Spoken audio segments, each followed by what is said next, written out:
Halatang-halata naman po na itong kaso kay Senator Rodante Marcoleta ay talagang politically motivated dahil opposition siya. Politically motivated para tumigil na siya.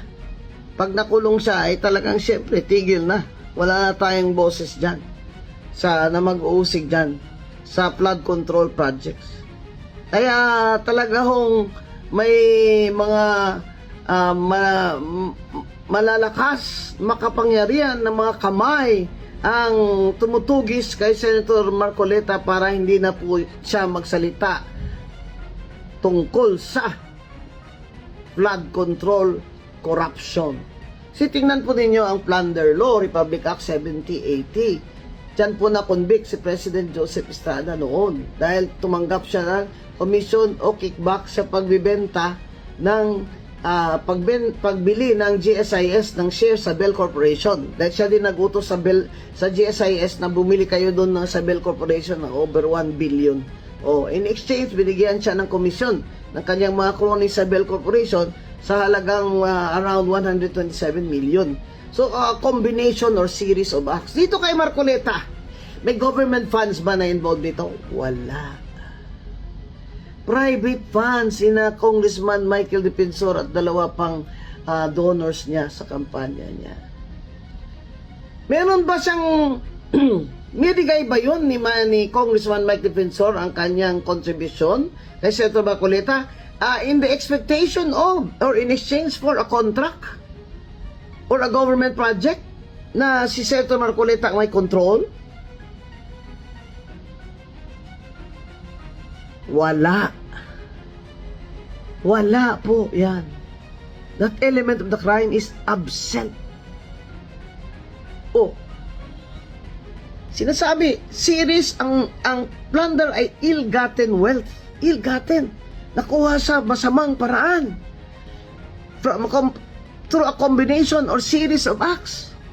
Series of acts.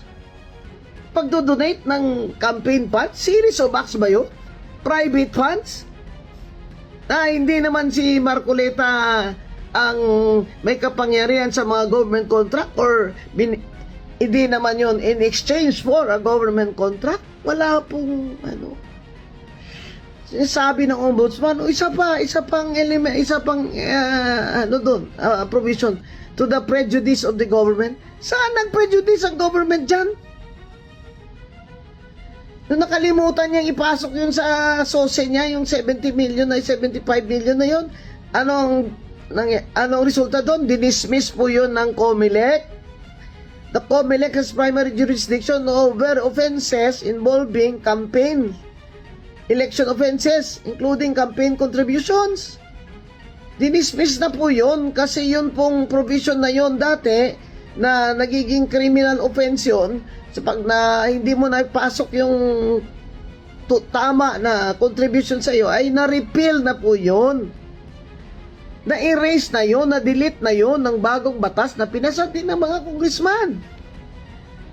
Kaya po talaga papaos na po ako ng kakaulit-ulit. Ombudsman, maawa naman kayo.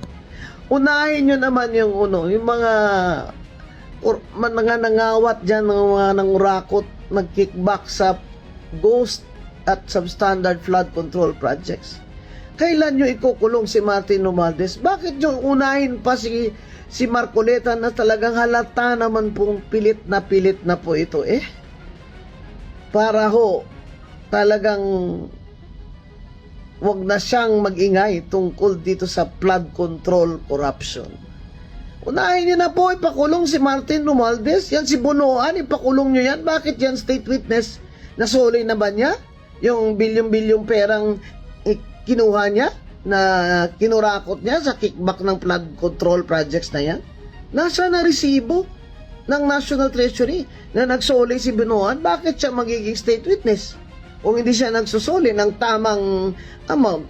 At saka kung hindi po siya ang most guilty, sino po ang most guilty? Sino ang tinutukoy ni Bonoan na most guilty? Si Romualdez ba? Siyempre niya sasabihin si BBM, di ba? Sino most guilty? Sasabihin niya ba? Kontraktor? Ang taas-taas ng posisyon mo, Secretary Bonoan, wala nang tataas sa'yo. hindi pa rin ikaw ang most guilty? Ayan ang problema, sir, eh. Kasi ho, talagang injustice po ito kay Senator Marcoleta. This is a great, grave injustice. A grave injustice.